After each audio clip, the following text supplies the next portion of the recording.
요한 1서 2장 6절입니다. 시작. 나를 산다고 하는 자는 그가 행하시는 대로 자기도 행할지니라. 아멘. 제목은 우리의 고민은 무엇인가? 우리의 고민은 무엇인가? 오래간만에 만나는 모임인데 또 코로나 때문에 어쩔 수 없이 쉬었던 모임인데 어떤 말씀을 나눌까? 이제 우리 여기서는 복음의 기초 나누는 데는 아니잖아요. 예. 근데 코로나를 겪으면서 깨달은 점이 참 많아요. 여러분도 마찬가지일 거예요. 한번 그런 부분들을 좀 생각해 보면 좋겠어요. 자, 우리가 하나님의 은혜로 복음을 깨달은 지 적지 않은 시간이 흘렀습니다. 저는 금년이 10년 차입니다.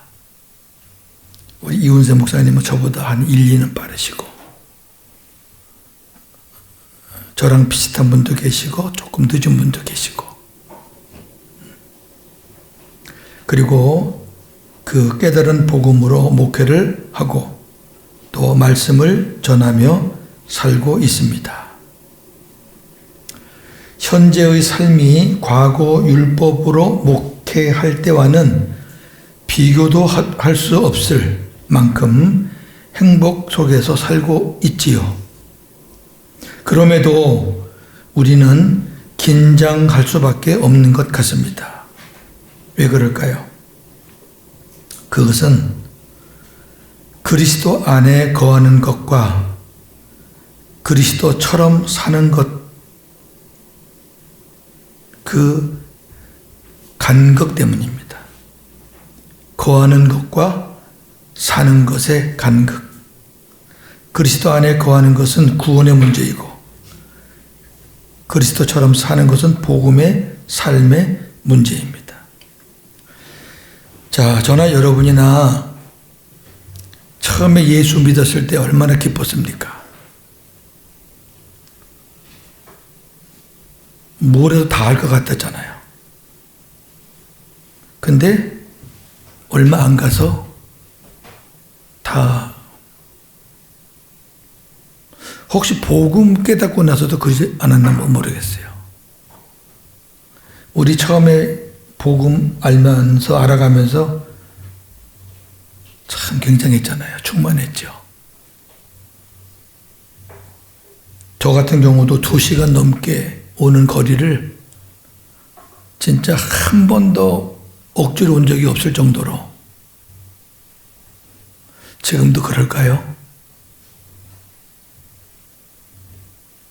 요즘에 교인들이 오후 예배 드리자 그러면은 눈살을 찌푸린다면요. 혹시 목사님들이 속으로 은근히 그거 원하는 거 아니에요?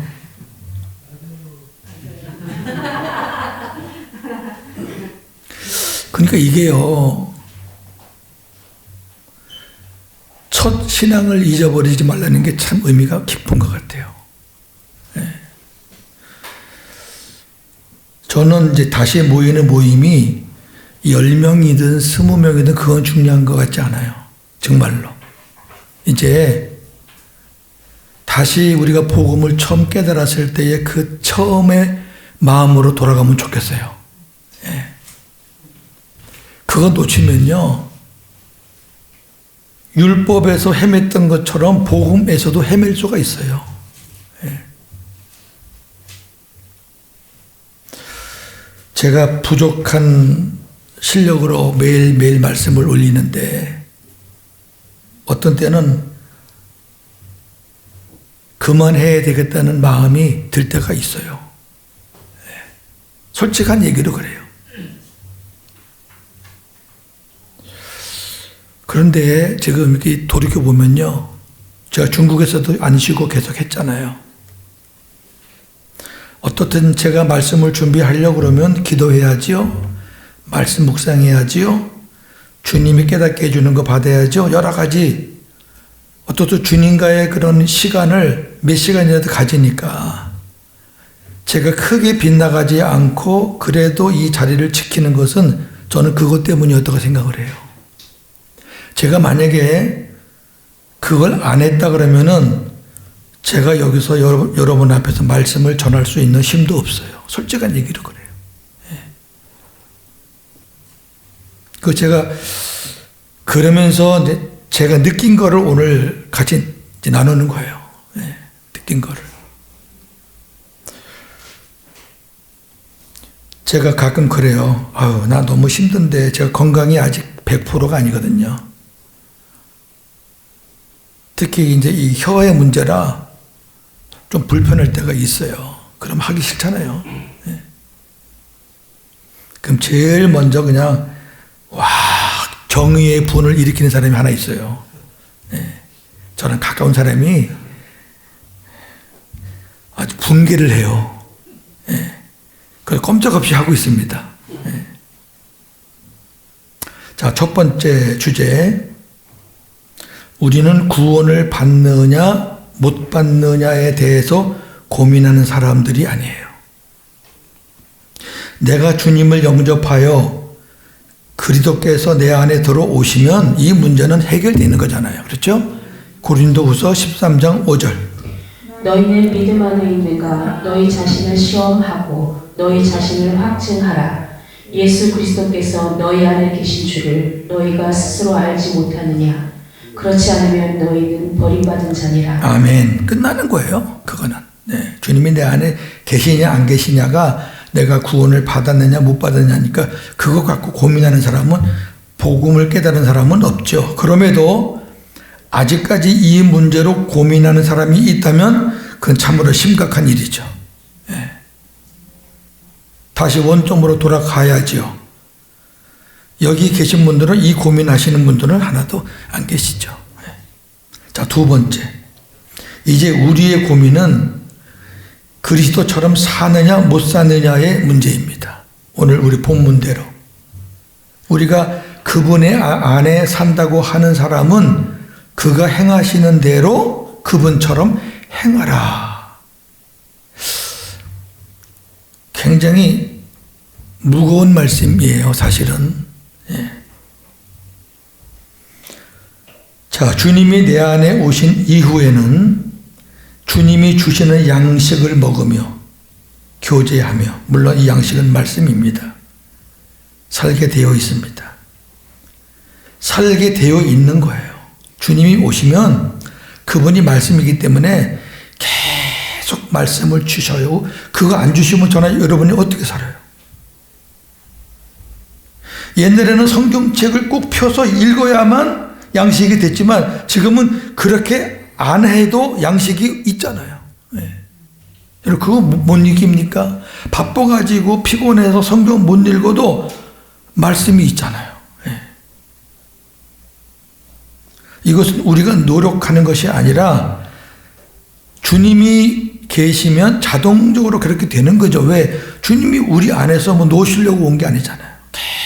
계속 머리로서 우리에게 이 말씀을 공급하기 위해서 오셨잖아요. 자, 계시록 3장 20절. 볼지어다 내가 문 밖에 서서 두드리노니 누구든지 내 음성을 듣고 문을 열면 내가 그에게로 들어가 그와 더불어 먹고 그는 나와 더불어 먹으리라. 아멘. 주님이 하시는 일이 있고 우리가 하는 일이 있죠. 우리가 하는 일은 하나예요. 주님의 음성을 듣고 문을 여는 거예요. 마음의 문만 열면 돼요. 그거는 우리가 해야 돼요. 주님이 강제적으로 열지 않으셔요. 우리가 복음을 듣고 깨닫고 주님을 영접하기 위해서 문을 열어야 돼요. 그러면 주님이 들어오시는 거예요. 그리고 그와 더불어 먹고, 자, 주님이 오셔서 우리와 더불어 먹으려면은 주님이 우리에게 양식을 내놔야지 먹죠. 이건 자동으로 되는 거예요. 주님의 음성을 먹고 들으려고 뭐 귀를 쫑긋쫑긋 세우지 마시고, 우리 안에 계시는 주님이 무슨 말씀을 하시는지 거기에 귀를 기울이셔요. 주님과의 교제의 매개체는 말씀입니다. 왜? 그분이 말씀이니까. 그러니까 말씀을 떠나서는 주님과 교제할 수가 없습니다. 그와 더불어 먹는다는 게 뭐예요? 말씀을 나누는 거죠. 네. 말씀 주시고 우리는 그거 먹으면서 순종하고 영광 돌리고, 그럼 주님은 또 말씀 주시고 우리는 또 그거 순종하고, 주님이 우리 안에서 일용할 양식, 말씀을 주시는데 우리가 받아먹지 못하면 교제가 되지 않습니다. 주님과의 교제가 안 되니까 또다시 내 방법으로 살려는 모습이 나오는 거죠. 옛날처럼.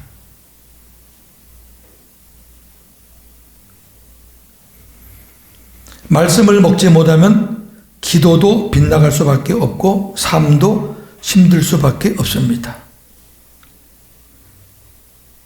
예전의 기도는 내가 필요한 것을 구하는 거잖아요. 지금은 아니잖아요. 아버지의 뜻이 이루어지기를 구하는 게 기도잖아요. 그러기 위해서는 말씀이 중심이 되죠. 그러니까 주님의 말씀을 내가 먹지 못하면 기도 빗나갈 수밖에 없어요. 또 다시 옛날식으로 내 중심으로 기도할 수밖에 없어요. 그러면 또 힘들죠. 결국 주님이 내 안에 들어오셔서 우리에게 주시는 그 말씀이 시작으로 모든 것이 이루어지는 거죠.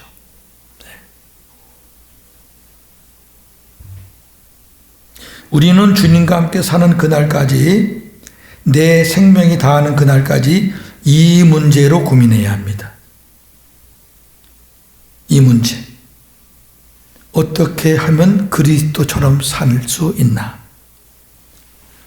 이 땅의 것 부족해서 고민하는 게 아니라, 이제는 그런 고민은 우리 고민이 아니죠. 어떻게 하면 내가 주님의 말씀을 바로 깨달아서 주님이 기뻐하시는 삶을 살까? 어떻게 하면은 주님처럼 작은 예수가 되어서 살까? 우리는 고민이 거기에 집중돼야 되겠죠. 구원받은 성도가, 복음을 깨달은 자가 이 문제에 대한 고민이 없다면 그것 또한 참으로 심각한 일입니다. 정말 심각해요. 자, 처음에 복음을 깨달았을 때 그 기쁨은 진짜 충격이었죠. 저나 여러분이나. 사람마다 차이는 있지만은 다 충격이었죠. 저는 진짜 하늘과 땅이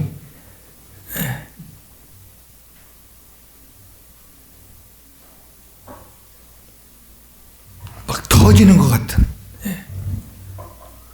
우리 성은이 엄마하고 저하고 붙잡고 제가 3일을 울었어요. 그 어간의 아들까지 와서 아들들 같이 울었어요. 하나님께서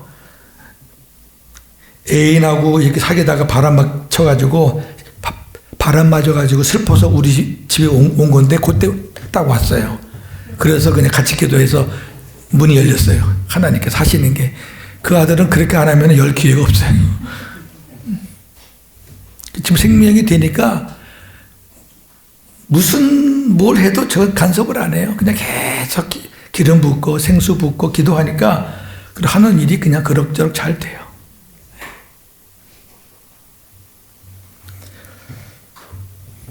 하나님의 뜻을 따르려고 평생 고민한 사람이 많죠. 다윗의 시를 보면 다윗의 그 하나님의 뜻에 순종하기 위한 그 고민과 갈등들이 가득합니다. 고민하는 거는 하나님의 뜻을 따르기 위해서 고민하는 거죠. 엘리야도 그랬고요. 우리는 오늘 사도 바울 좀 볼게요. 사도 바울도 평생을 그리스도처럼 사는 문제로 고민하며 살았죠. 세 권만 보겠습니다. 고린도 전서 9장 23절에서 27절. 내가 복음을 위하여 모든 것을 행함은 복음에 참여하고자 함이라. 운동장에서 다름질하는 자들이 다 달릴지라도 오직 상을 받는 사람은 한 사람인 줄을 너희가 알지 못하느냐. 너희도 상을 받도록 이와 같이 다름질하라. 이기기를 다투는 자마다 모든 일에 절제하나니 그들은 썩을 승리자의 관을 얻고자 하되 우리는 썩지 아니할 것을 얻고자 하노라.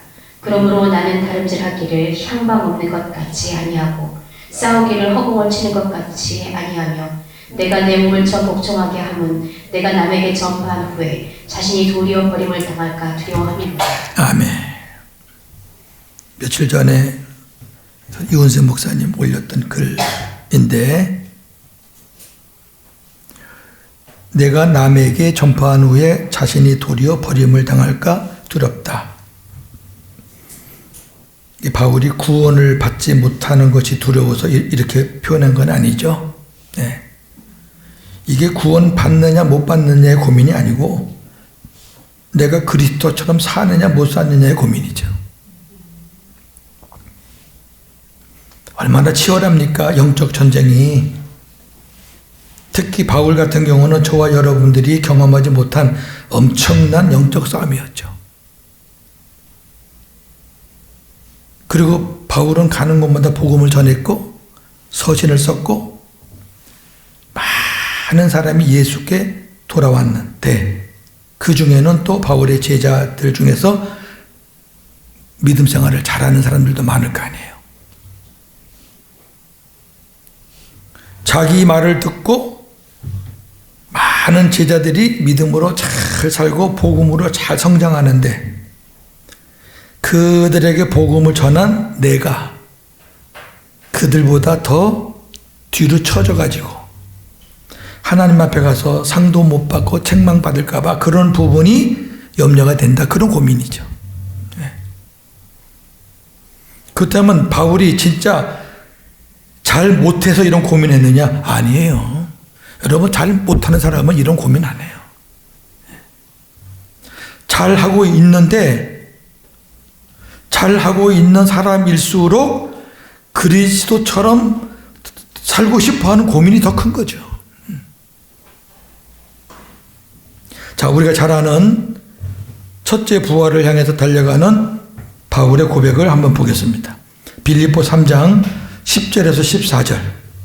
내가 그리스도와 그 부활의 본능과 그 고난의 참여함을 알고자 하여 그의 죽으심을 본받아 어떻게 해서든지 죽은 자 가운데서 부활에 이르려 하노니 내가 이미 얻었다 함도 아니요 온전히 이루었다 함도 아니라 오직 내가 그리스도 예수께 잡힌 바 된 그것을 잡으려고 달려가노라. 형제들아, 나는 아직 내가 잡은 줄로 여기지 아니하고 오직 한 일, 즉 뒤에 있는 것은 잊어버리고 앞에 있는 것을 잡으려고 표대를 향하여 그리스도 예수 안에서 하나님이 위에서 부르신 부름의 상을 위하여 달려가노라. 아멘. 처음에 제가 이 본문 봤을 때 굉장히 혼란스러웠었어요. 이 복음 깨닫기 전에요.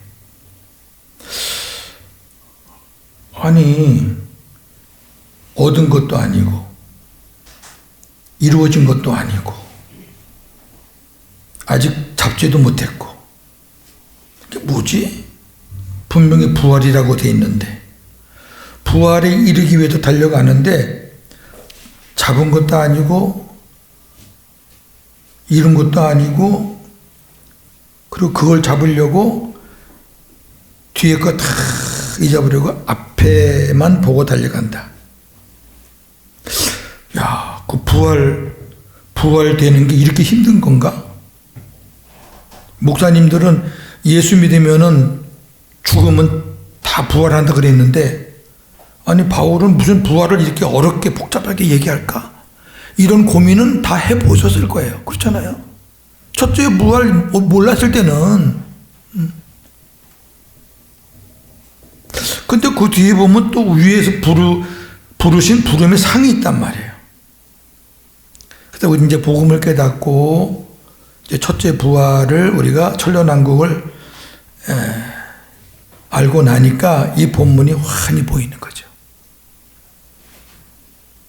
야, 바울이 그 첫째 부활에 참여하기 위해서 열심히 뛰고 있고 누구보다도 앞서 뛰었지만은 자기가 앞섰다고 얘기하지 않고 잡았다고 얘기하지 않고 아직 나는 미완성이다, 아직 완성되지 않았다.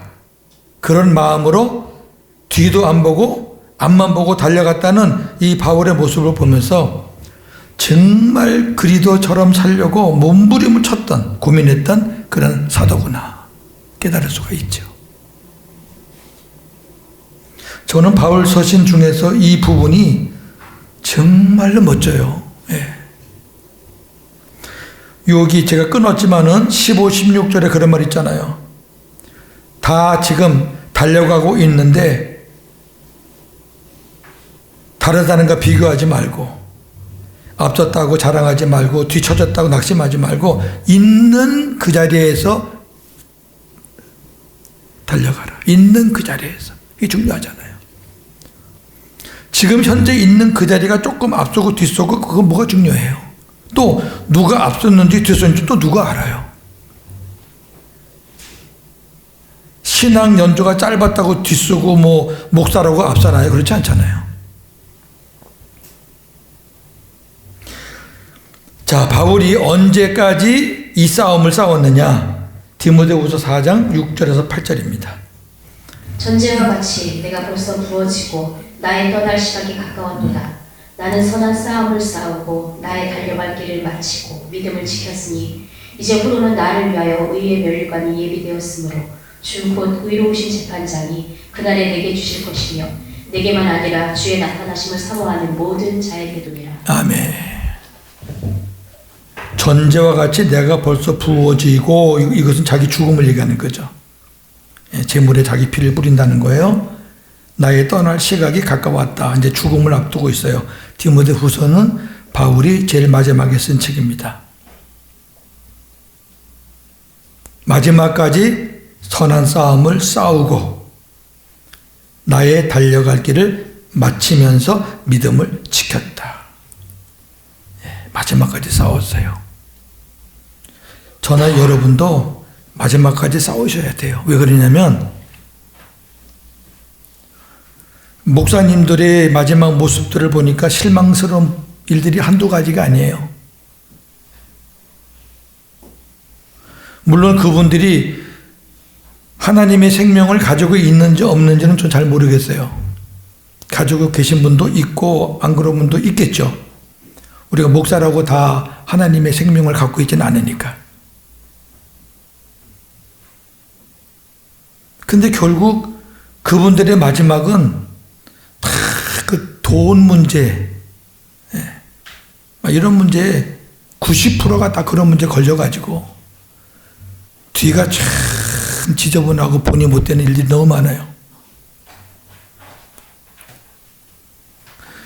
저는 그렇게 생각해요. 돈에 관심 많다고 뭐 구원에서 탈락되는 건 아니잖아요. 그렇다면 복음을 깨달은 저와 여러분도 우리가 진짜 이 문제 가지고 고민하지 않고 그냥 산다면 우리의 마지막도 뭐 그 사람들과 비슷하게 흘러갈 수도 있겠다. 구원은 물론 받겠지만 그런 생각을 좀 해봤지요. 그래서 사도 바울의 고백처럼 우리의 이 고민과 이 싸움은 하나님 앞에 가는 그날까지. 자, 세 번째 주제. 우리가 예수 그리스도처럼 살려면 끊임없이 경건 훈련을 해야 합니다. 제가 내린 결론이에요. 우리 목사님들의 결론은 또 다를 수 있어요. 같은 것도 있을 거지만 또 다른 것도 있을 거지만 하여튼 네 가지만, 많지만 네 가지로 좀 함축해서 명심할 것은 복음은 내가 살려는 것이 아니라 주님 은혜로 살게 되는 것이니까 그걸 염두에 두고 하면 좋겠어요. 첫째, 내 안에 계신 주님을 인식하고 나의 믿음을 고백합니다. 이렇게 우리 많이 했잖아요.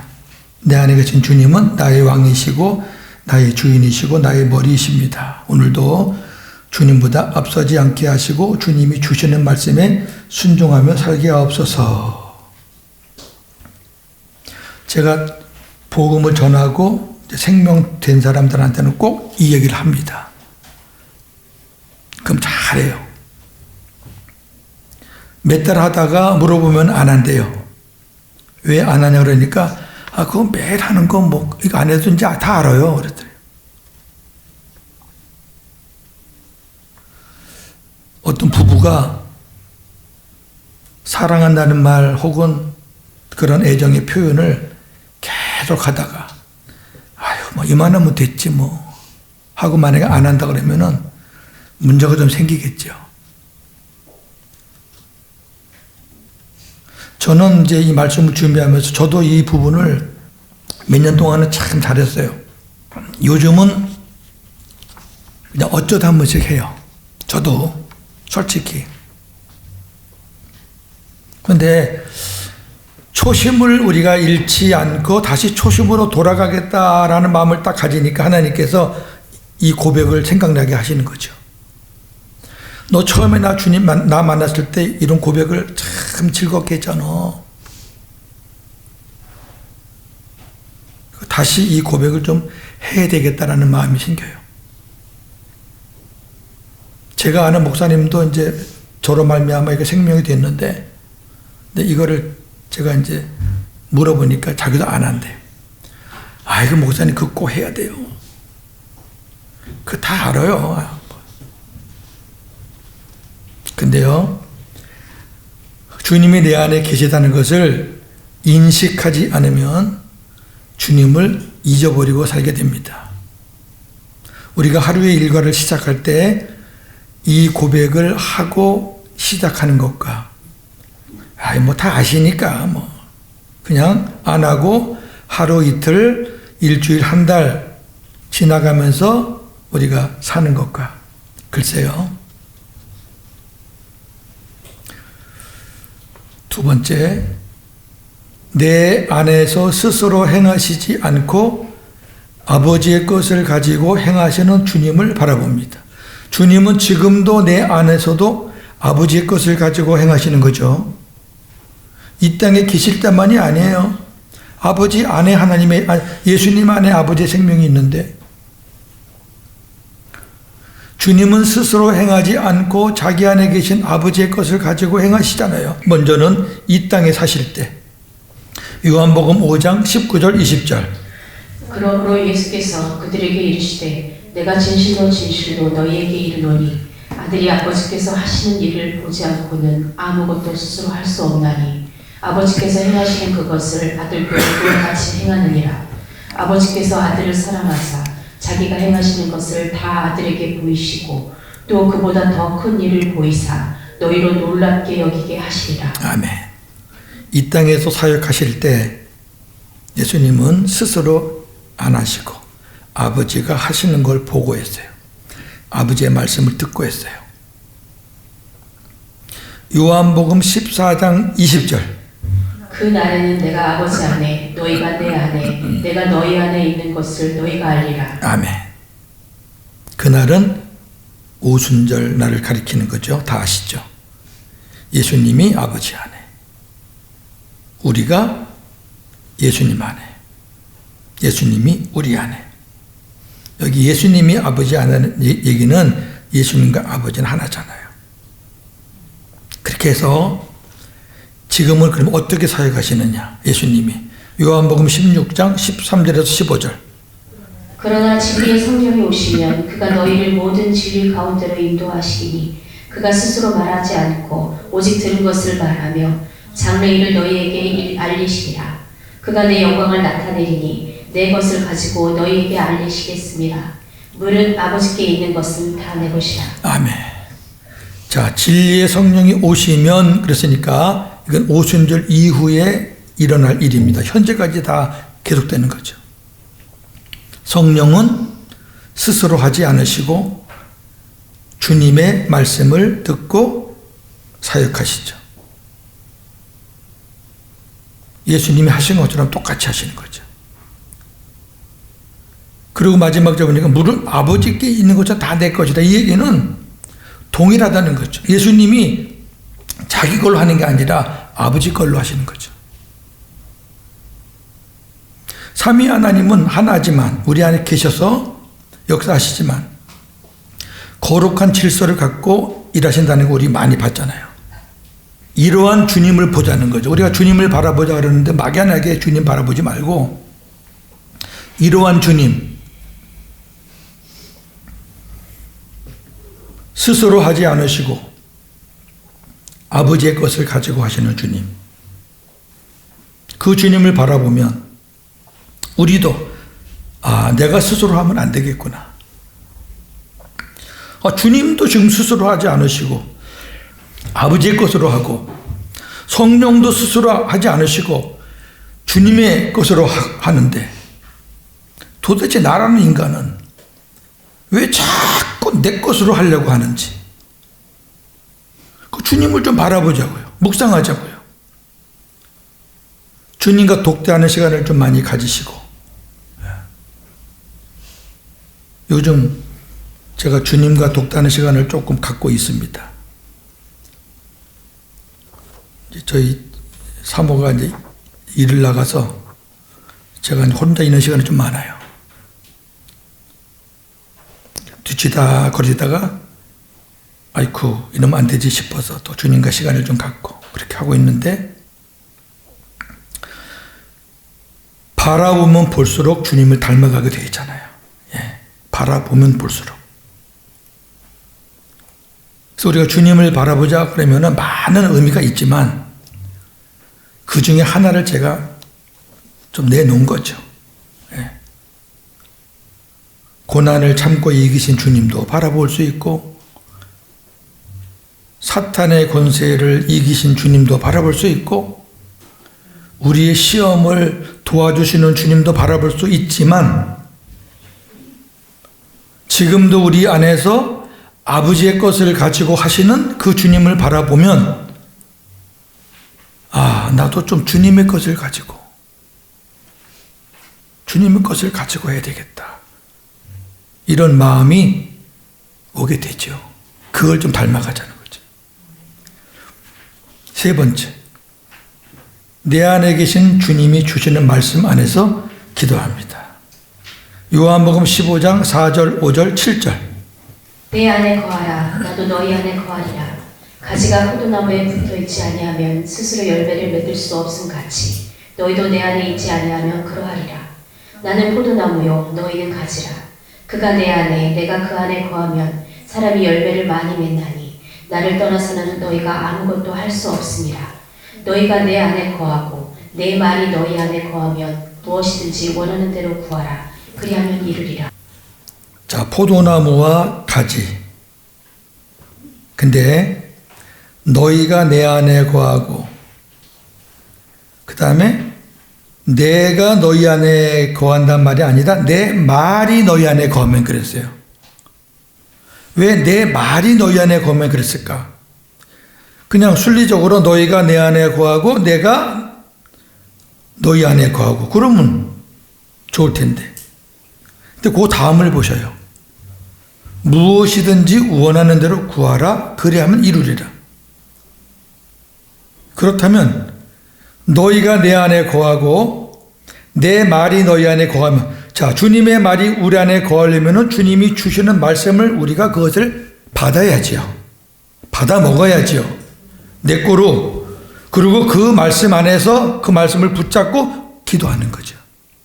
이 말은 기도할 때 주님 안에서 기도하는데 주님의 말씀 안에서 말씀을 붙잡고 기도하라는 얘기죠. 주님이 주시는 말씀, 내가 그냥 막 생각해서 하는 그런 말씀이 아니라. 자, 그렇다면 우리가 기도도 분명해졌죠. 아직까지도 옛날 율법을 할 때 했던 그런 기도 스타일로 그 방법으로 그렇게 기도하시지는 않죠. 자, 그렇게 구하시는데 세상 것을 구하지 말고 다만이라는 말은 항상 먼저 그의 나라, 마태복음은 그의 의까지 있지만 그의 나라를 구합니다. 누가복음 12장 29절에서 32절. 너희는 무엇을 먹을까 무엇을 마실까 하여 구하지 말며 근심하지도 말라. 이 모든 것은 세상 백성들이 구하는 것이라. 너희 아버지께서는 이런 것이 너희에게 있어야 할 것을 아시느니라. 다만 너희는 그의 나라를 구하라. 그리하면 이런 것들을 너희에게 더하시리라. 적은 우리여 무서워 말라. 너희 아버지께서 그 나라를 너희에게 주시기를 기뻐하시느니라. 아멘. 이 굉장히 힘든 말씀이거든요. 지금도 다만, 먼저, 항상 그 말을 자꾸 우선순위로 생각하는 경우가 많죠. 근데 주님이 하신 말씀은 단호합니다. 세상 먹을 거, 입을 거, 마실 것 때문에 구하지도 말고 근심하지도 말라는 거죠. 왜? 이거는 하나님을 모르는, 나를 모르는 세상 사람들이 구하는 거다. 이렇게 딱 전제했잖아요. 근데 왜 우리는 거기에 미련이 아직도 많을까요? 혹시 가정 문제, 자녀 문제, 물질 문제 가지고 여기에 또 지금도 매여 있지는 않나요?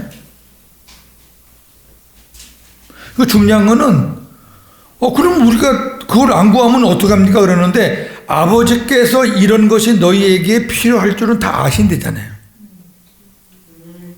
아니, 아버지가 아시면 됐지. 아버지가 아시는데 우리가 꼭 구해야 되고 안 구하면 안 되나요? 여러분, 이거는 분명히 해야 될 것 같아요. 진짜로. 그러면 우리가 어떻게 해야 돼요?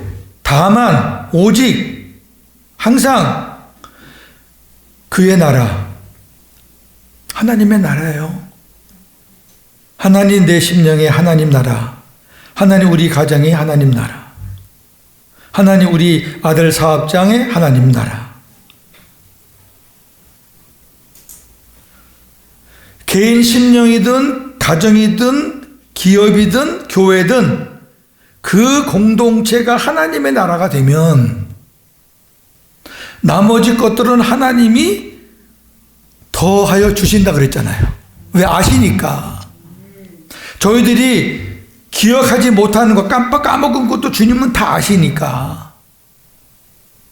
그렇게 약속을 했는데도 우리는 하여튼 이 부분에서 많이 약해요.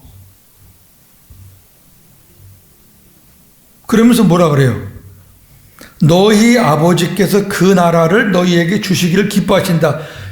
저는 이 말씀에 굉장한 은혜를 받았어요. 너희 심령이, 너희 가정이 하나님의 나라가 되기를 하나님은 기뻐하신다는 거예요. 너희가 그렇게 구하기만 하면 하나님은 그렇게 해 주신다는 거죠. 그렇게 해놓고 너희들이 하나님의 나라가 될 때 하나님이 필요한 것들을 주셔야 그 물질, 세상적인 것들을 하나님의, 주님의 마음 가지고 하나님의 심정으로 모든 것들을 잘 사용할 수도 있고 그렇게 할 거 아닙니까? 그러니까 먼저 하나님이 먹을 거, 입을 거, 마실 거 주시지 않는 게 아니에요. 주셔요. 세상 사람도 주시는데 왜 하나님이 우리를 안 주시겠어요? 주는데 세상 사람들은 그걸 가지고 세상 욕심 갖고 쓰잖아요. 너희들은 그렇게 쓰면 안 된다 그거예요. 그렇게 쓰면 안 되니까 내가 무엇을 주더라도 너희는 내 뜻을 이루는데 그것을 사용할 수 있도록 그렇게 마음밭을 먼저 만들라는 거죠. 여러분, 이거 한번 우리 해보자고요. 저는 하려고 무지하게 노력합니다. 그래서 저는 기도 그렇게 해요. 우리 연길에서도 그렇게 제가 가르쳤어요. 자, 자녀 문제 많죠? 남편 문제, 아내 문제 많죠? 사업 문제 많죠? 여러분 각자 심령이 하나님 나라가 되도록 기도하세요. 생수 구하세요. 마음의 평안이 와요? 아직 그래요? 한 번 더 구하세요. 그 다음에 자녀 문제 있어요? 하나님, 자녀 주님께 올립니다. 하나님께서 기뻐하신 뜻대로, 내 뜻이 아니라 하나님 기뻐하는 뜻대로 내 자녀를 하나님께서 다스려 주세요. 책임져 주세요. 그걸 끝내라. 이렇게 해주세요. 이렇게 하지 말고.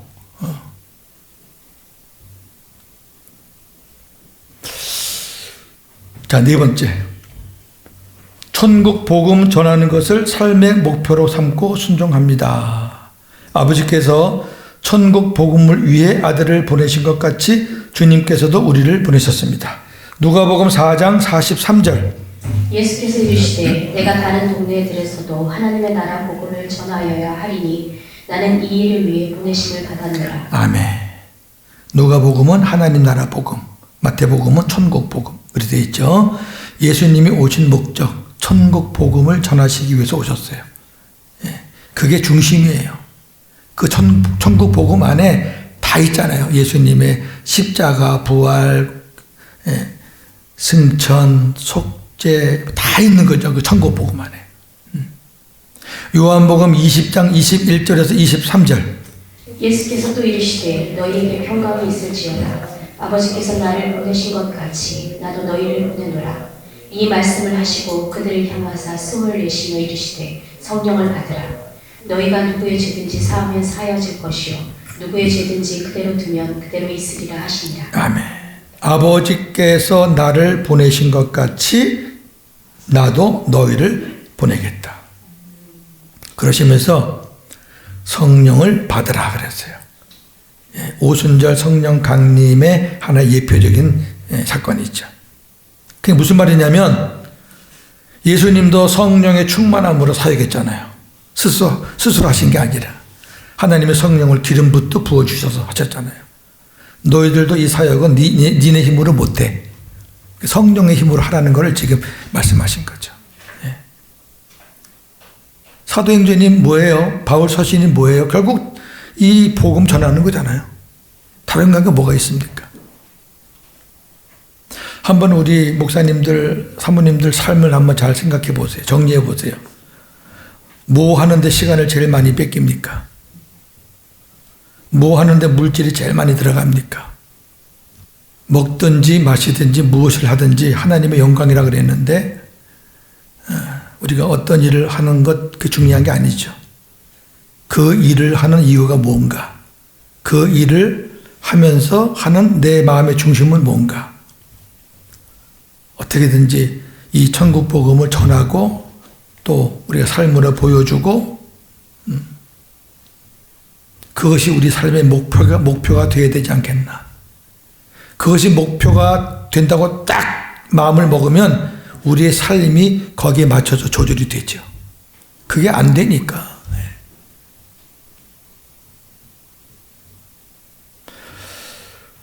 저는 개인적으로 코로나가 저한테는 많은 유익이었어요.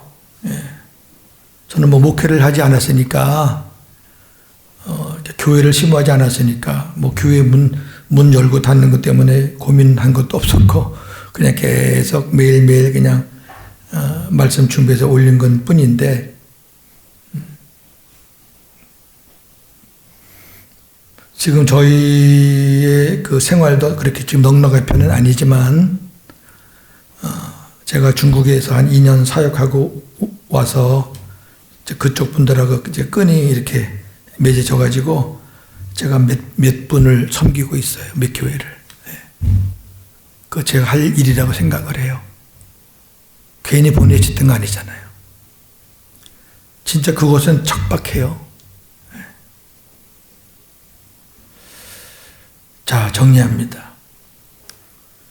주님이 내 안에 살아 계시는 한 우리의 구원은 절대로 취소되지 않습니다. 주님이 우리 안에서 죽지 않지요? 그러면 절대로 취소가 안 된다는 얘기예요. 그러나 주님이 내 안에 계시다고 자동적으로 그리스도처럼 살게 되는 것은 아닙니다. 주님이 내 안에 계셔서 복음을 깨닫고 생명된 거 좋아하는 거는요, 1년이면 끝납니다. 1년이면 끝나요. 여러분 그때 처음 감정 다 없잖아요, 지금. 이제는 거기서 이제 성장이 안 되면은 안 되거든요. 전 그렇게 생각해요.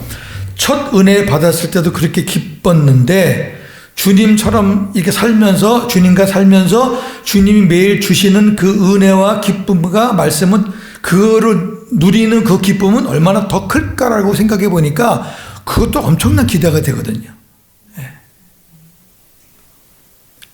매일매일은 아니지만 제가 한 달 말씀을 준비하면은요, 일주일에 한 번씩은 제가 무릎을 치죠. 예. 율법으로 살 때는 내가 무엇을 하려고 많은 고민을 했지만 이제는 모든 것 다 내려놓고 한 가지만 고민하시면 좋겠습니다. 한 가지만. 자녀 문제, 가정 문제, 교회 문제 다 내려놓으세요. 천국 갈 때 뭐 교회 끌고 갑니까? 내가 그리스도처럼 살기 위해서는 어떻게 해야 하나에 대한 고민입니다. 예수님도 아버지 뜻에 순종하실 때 고민하셨어요. 겟세마네에서 막 고민하셨어요. 왜? 아버지 뜻에 순종하시려고.